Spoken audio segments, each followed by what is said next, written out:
প্রিয় দর্শক শ্রোতা, আসসালামু আলাইকুম এবং অশেষ শুভকামনা সবার জন্য। আমাদের রাজনীতিতে একটি প্রচলিত কথা আছে, যা কিনা অনেকটা এরকম যে রাজনীতিবিদরা যা বলেন তা করেন না, আর যা করেন তা বলেন না। তো প্রিয় দর্শক শ্রোতা, এইটি প্রায় সব ক্ষেত্রে আমরা দেখতে পাচ্ছি। রাজনীতিবিদদের কথায় কাজে তেমন মিল থাকে না। একটি সময় হয়তো পুরোপুরি বিষয়টা এমন ছিল না, একটু এদিক ওদিক হতো, অন্তত কিছু কথায় হলেও মিল থাকতো কথা এবং কাজের মধ্যে কিছু জায়গায়। কিন্তু এখন দেখা যাচ্ছে কোনো কিছুতে মিল পাওয়া যাচ্ছে না। তাই রাজনীতিবিদদের উপর আস্থা মানুষের উঠে গিয়ে ক্রমশই শূন্যের কোঠায় চলে গেছে, এমনকি মাইনাসও হতে পারে।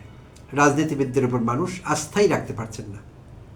আর সেটি সাম্প্রতিককালে আমরা জানতে পেরেছিলাম রুমিন ফারহানার গুগল সার্চে। রুমিন ফারহানার জাতীয় সংসদে বলেছিলেন যে তিনি গুগল সার্চ করে দেখেছেন যে বাংলাদেশে সবচেয়ে বেশি যেই শ্রেণীটির উপর মানুষ আস্থা কম রাখেন, কিংবা যেই মানুষ যাদের উপর আস্থা মোটেই রাখেন না, সেটি দুর্নীতি বলি, কথায় কাজে মিল না থাকার কথা বলি, জনগণকে দেয়া কোনো কমিটমেন্ট রক্ষা না করার ক্ষেত্রে বলি, এই সবগুলো নেতিবাচক বিষয় মিলিয়ে বাংলাদেশে প্রথম ক্যাটাগরিটি হলো রাজনীতিবিদদের, আর দ্বিতীয়টি হলো আমলাদের। তো আমাদের এখন যে সরকারটি ক্ষমতায় আছে, তাদের ঘোষণা হলো বাংলাদেশ ফার্স্ট, অর্থাৎ সব কিছুর আগে বাংলাদেশ, দেশ আগে। স্লোগান হিসাবে চমৎকার, হয়তো নির্বাচনের আগে এমন স্লোগান কিছুটা কাজেও দিয়েছে। তো নির্বাচন পরে সরকার যখন জেকে বসলো, তখন কি দেখছি আমরা? কথায় কাজে কতটা মিল দেখছি প্রিয় দর্শক শ্রোতা? আজ এই এপিসোডে একটি স্পেসিফিক বিষয় নিয়ে কথা বলবো, আর সেটি হলো আমাদের শিক্ষা প্রতিষ্ঠানগুলো। প্রিয় দর্শক শ্রোতা, অন্তর্বর্তীকালীন সরকার যখন ক্ষমতায় আসে জুলাই অভ্যুত্থান পরবর্তী সময়ে, অল্প কয়েকদিনের মধ্যেই সরকারিভাবে ঘোষণা দিয়ে আমাদের বেসরকারি স্কুল কলেজগুলোর যে ব্যবস্থাপনা কমিটি ছিল বা পরিচালনা পর্ষদ, বাংলাদেশে মাধ্যমিক বিদ্যালয়ের ক্ষেত্রে, সেকেন্ডারি স্কুল বা যেটিকে আমরা হাই স্কুল বলি, সেই সব ক্ষেত্রে এই পরিচালনা পর্ষদকে বলা হয় ম্যানেজিং কমিটি। আর সেটি যদি কলেজ হয় তাহলে সেটিকে বলা হয় গভর্নিং বডি। এটি প্রচলিত একটি টার্ম। তো এইটিকে উল্টো করে বললেও যে কোনো অশুদ্ধ হবে বা এরকম কিছু না, বাট এইভাবেই বলা হচ্ছে। তো যাই হোক, তো সেই ম্যানেজিং কমিটি বিদ্যালয়ের ক্ষেত্রে আর কলেজের ক্ষেত্রে গভর্নিং বডি ভেঙে দেওয়া হয় অন্তর্বর্তীকালীন সরকারের সময়। কারণ মিলিয়নস অফ কমপ্লেইন্ট ছিল এদের বিরুদ্ধে। অর্থাৎ পরিচালনা পর্ষদগুলো প্রথমত স্থানীয় রাজনীতিবিদেরা, যারা আসলে রাজনীতিবিদ কম, টাউট বাটপার বেশি। তো সেই টাউট বাটপারদের হাতে ছিল পরিচালনা পর্ষদগুলো বেশিরভাগ ক্ষেত্রে, দুই একটি ব্যতিক্রম ছাড়া। তাই অন্তর্বর্তীকালীন সরকার অনুধাবন করেছে যে এই পরিচালনা পর্ষদগুলো এভাবে থাকতে পারে না, ভেঙে দিয়েছে তারা। ভেঙে দিয়ে তারা বলে দিয়েছে যে উপজেলার ক্ষেত্রে এগুলোর দায়িত্ব থাকবে, বা এই শিক্ষা প্রতিষ্ঠানগুলোর সভাপতি থাকবেন উপজেলা নির্বাহী কর্মকর্তা বা ইউএনও। তো সেভাবেই থাকবার কথা। আচ্ছা, আর জেলা পর্যায়ে হলে জেলা প্রশাসক, বিভাগীয় পর্যায়ে হলে বিভাগীয় কমিশনার থাকতে পারেন। আর আরেকটি বিষয় হলো, এই বিষয়ে কিন্তু শেখ হাসিনা আমলেও শিক্ষা মন্ত্রণালয় কিছু বিধিবিধান জারি করেছে। 2008 পর্যন্ত ছিল যে শিক্ষা প্রতিষ্ঠানগুলো, সেটি স্কুল হোক কলেজ হোক, স্থানীয় সংসদ সদস্যরা সভাপতি হতে পারতেন পরিচালনা পর্ষদের। 2008 পর্যন্ত বুঝি। 2009 গিয়ে কিছু পরিবর্তন আসে। 2016-তে আরও বড় পরিবর্তন আসে। 2009 যে পরিবর্তনটি আসে বেসরকারি স্কুল এবং কলেজের ক্ষেত্রে, সেটি ছিল সংসদ সদস্যরা স্থানীয়ভাবে 4টি সর্বোচ্চ শিক্ষা প্রতিষ্ঠানের পরিচালনা পর্ষদের সভাপতি হতে পারবেন বা চেয়ারম্যান হতে পারবেন। তো আওয়ামী লীগ সরকার হয়তো ফিল করেছিল যে বিষয়টি ভালো যাচ্ছে না, তারা স্বেচ্ছাচারিতা করছিলেন ভয়াবহ রকমের। যদিও পুরো সরকারটি ছিল স্বেচ্ছাচারী, তো তাদের বা শিক্ষা মন্ত্রণালয়ের বিশেষভাবে মনে হয়েছে যে এমপিদের বা সংসদ সদস্যদের শিক্ষা প্রতিষ্ঠান কেন্দ্রিক যে আঞ্চলিক আধিপত্য বিস্তার করবার চেষ্টা, সেটিতে কিছুটা লাগাম টানা দরকার। তাই 2009-এ 2008 পর্যন্ত যেটি ঠিক ছিল, যে কোনো লাগাম ছিল না, যত কটি খুশি শিক্ষা প্রতিষ্ঠানের সভাপতি হতে পারতেন স্থানীয় সংসদ সদস্যরা।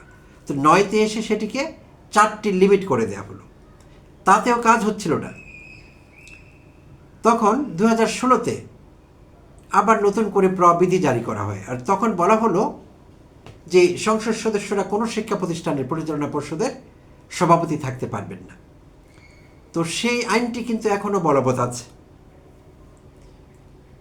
প্রিয় দর্শক শ্রোতা, তাহলে এইটি আইনের খেলাপ যদি এখন কোনো সংসদ সদস্য চেষ্টা করেন কোনো শিক্ষা প্রতিষ্ঠানের ম্যানেজিং কমিটি হোক আর গভর্নিং বডি হোক সভাপতি হবার চেষ্টা, সেটি অবৈধ হবে, অন্যায় হবে, সরকারি সিদ্ধান্তের পরিপন্থী হবে। এছাড়া উচ্চ আদালতেরও রায় আছে এই বিষয়ে। উচ্চ আদালত থেকেও বলা হয়েছে নির্দিষ্ট করে কারা কারা হতে পারবেন। বলা হয়েছে স্কুল, কলেজ, এই দুটোর কথা স্পেসিফিকলি যদি বলি, যেটা আমি একটু আগে বলছিলাম যে ইউএনওরা থাকবেন, সভাপতি হতে পারবেন। এছাড়াও বলা হয়েছে প্রতিষ্ঠানগুলো 3 জনের নাম পাঠাবেন উপজেলা নির্বাহী কর্মকর্তার কাছে, জেলা প্রশাসকের কাছে কিংবা বিভাগীয় প্রধানের কাছে। সো তারা অনুমোদন করলে সেইটি আবার যাবে বোর্ডে, শিক্ষা বোর্ডে। 3 জনের নাম পাঠানো হবে সভাপতি হিসেবে সম্ভাব্য। সেই 3 জনের থেকে একজনকে মনোনয়ন দেবে প্রথমে উপজেলা কিংবা জেলা প্রশাসক, অর্থাৎ উপজেলা নির্বাহী কর্মকর্তা কিংবা জেলা প্রশাসক, বিভাগের ক্ষেত্রে বিভাগীয় কমিশনার। তাদের প্রাথমিক অনুমতি পেলে শিক্ষা বোর্ড সেটি আবার অনুমোদন দেবে চূড়ান্ত। তো এটি হলো সর্বশেষ অবস্থান। সেখানে এমপিদের বিষয়ে কোনো নীতিমালা নেই, অর্থাৎ এমপিরা 2016 আইন অনুযায়ী বা প্রবিধি অনুযায়ী তারা যে শিক্ষা প্রতিষ্ঠানের সভাপতি হতে পারবেন না, সেইটি বহাল আছে। তো এই সব কিছুকে উপেক্ষা করে সম্প্রতি যে ঘটনাটি ঘটল ঢাকার পার্শ্ববর্তী সাভারে, সেইটি একটু দেখে নিব আমরা এক নজরে। গত 9 জুলাই সাভারের গাজীর চট আকবর মণ্ডল উচ্চ বিদ্যালয় ও কলেজ, গাজীর চট আকবর মণ্ডল উচ্চ বিদ্যালয় ও কলেজ, সেখানকার গভর্নিং বডির অ্যাডহক কমিটির সভাপতি করা হলো ঢাকা 19-এর সংসদ সদস্য, যা কিনা সাভার এলাকা, দেওয়ান মোহাম্মদ সালাউদ্দিনকে। সংসদ সদস্য দেওয়ান মোহাম্মদ সালাউদ্দিন, তিনি বিএনপি দলীয় সংসদ সদস্য ঢাকা 19 আসনের, যেটি আসলে সাভার এলাকা। তো সেখানে তাকে অ্যাডহক কমিটির সভাপতি করা হলো। প্রিয় দর্শক শ্রোতা, সেই প্রতিষ্ঠানের অধ্যক্ষ গণমাধ্যমকে বলেছেন, মোজাফফর হোসেন অধ্যক্ষের নাম, সভাপতির পদের জন্য এমপি সহ 3 জনের নাম ঢাকা জেলা প্রশাসকের কার্যালয়ে পাঠানোর পর অনুমোদিত হয় এবং পরে শিক্ষা বোর্ডে জমা দেওয়া হয়, শিক্ষা বোর্ডও অনুমোদন দেয়। তাহলে কথা ছিল যে এমপি না, অন্যদের নামের 3 জনের একটি তালিকা হয় জেলা প্রশাসক, না হলে উপজেলা নির্বাহী কর্মকর্তা, না হলে বিভাগীয় পর্যায়ে বিভাগীয় কমিশনারের কাছে যাবে। এমপিদের নাম থাকবে না এর মধ্যে। 3 জনের কথা বলা হয়েছে, যেই 3 জন হতে পারেন কোনো স্বায়ত্তশাসিত সরকারি এমন কোনো প্রতিষ্ঠানের প্রথম শ্রেণীর কর্মকর্তা, কর্মরত কিংবা অবসরপ্রাপ্ত, স্থানীয় বিদ্যুৎসাহী ব্যক্তি, পড়াশোনায় উৎসাহ আগ্রহ রাখেন এমন ব্যক্তি, সমাজসেবক, বিদ্যালয়ের প্রতিষ্ঠাতা, তাদের কথা বলা হয়েছে। সংসদ সদস্যের নামের কথা বলা হয়নি। কিন্তু এই প্রিন্সিপাল বললেন যে 3 জনের নাম পাঠিয়েছিলাম, সেখানে সংসদ সদস্য সালাউদ্দিনের নামও ছিল। তো জেলা প্রশাসন থেকে তার নামটি অনুমোদন করা হয়, পরবর্তীতে ঢাকা শিক্ষা বোর্ড চূড়ান্ত অনুমোদন দেয়। তাহলে এখানে দেখা গেল যে জেলা প্রশাসন থেকে ঝামেলা শুরু হয়েছে। সরকারি এই বিষয়ে সুস্পষ্ট প্রবিধি থাকবার পরও জেলা প্রশাসন থেকে কি করে এই সংসদ সদস্যের নাম অনুমোদন করা হলো? সেখান থেকে করা হয়েছে, ঠিক আছে, বোর্ড কি করে সেটি রিভিউ ছাড়া, এই বিষয়টি বোর্ডের আরও বেশি জানবার কথা, শিক্ষা বোর্ডের, তারা সেটি অনুমোদন দিল। সেই প্রশ্নটি কিন্তু এখন উঠেছে। আচ্ছা, তো পরে আসছি, আরও এই বিষয়ে কথা বলবো। এই গেল সংসদ সদস্যের একটি প্রতিষ্ঠানের সভাপতি হওয়ার বিষয়টি। এবার আসছি এটি সাম্প্রতিক সময়ে ঘটেছে, জুলাই মাসেই ঘটেছে, ব্যাক টু ব্যাক। এইটি হলো মোফাজ্জল মোমেনা চাকলাদার মহিলা কলেজ, সাভার এলাকায়। প্রিয় দর্শক শ্রোতা, কাছাকাছি এগুলো। মোফাজ্জল মোমেনা চাকলাদার মহিলা কলেজ। এই কলেজের এখন যে গভর্নিং বডি আছে, এটির মেয়াদ শেষ হবে আরও 8 মাস পর, অর্থাৎ 2027 এপ্রিল মাসে। তো এই গভর্নিং বডি থাকা অবস্থায়, কার্যকর থাকা অবস্থায়, সম্প্রতি সভাপতি পদে একজনকে নিয়োগ দেওয়া হয়েছে। তিনি হলেন সাবিনা সিদ্দিকা, একজন মহিলা। প্রিয় দর্শক শ্রোতা, ইন্টারেস্টিংলি এই সাবিনা সিদ্দিকা, যার কথা এতক্ষণ বলছিলাম, যিনি একটি স্কুল কাম কলেজের সভাপতি হয়েছেন আইনের ব্যত্যয় ঘটিয়ে, তার স্ত্রী তিনি সাবিনা সিদ্দিকা। এই সাবিনা সিদ্দিকাকে সভাপতি করা হয়েছে মোফাজ্জল মোমেনা চাকলাদার মহিলা কলেজে, যেখানে কিনা একটি গভর্নিং বডি অলরেডি কার্যকর আছে। সেই গভর্নিং বডির চেয়ারম্যান হিসেবে যিনি ইতিমধ্যে কাজ করছিলেন, তিনি হলেন শিহাবুদ্দিন খান। তো জনাব শিহাবুদ্দিন খানের প্রোফাইলটি একটু শেয়ার করছি আপনাদের সঙ্গে। তিনি সুপ্রিম কোর্টের একজন লয়ার এবং জাহাঙ্গীরনগর বিশ্ববিদ্যালয়ের একজন সেনেট সদস্য। প্রিয় দর্শক শ্রোতা, একবার ভেবে দেখুন, এই মানুষটিকে সম্ভবত সেই মহিলা কলেজ অযোগ্য মনে করেছেন, যিনি সুপ্রিম কোর্টের লয়ার এবং জাহাঙ্গীরনগর বিশ্ববিদ্যালয়ের একজন সেনেট সদস্য।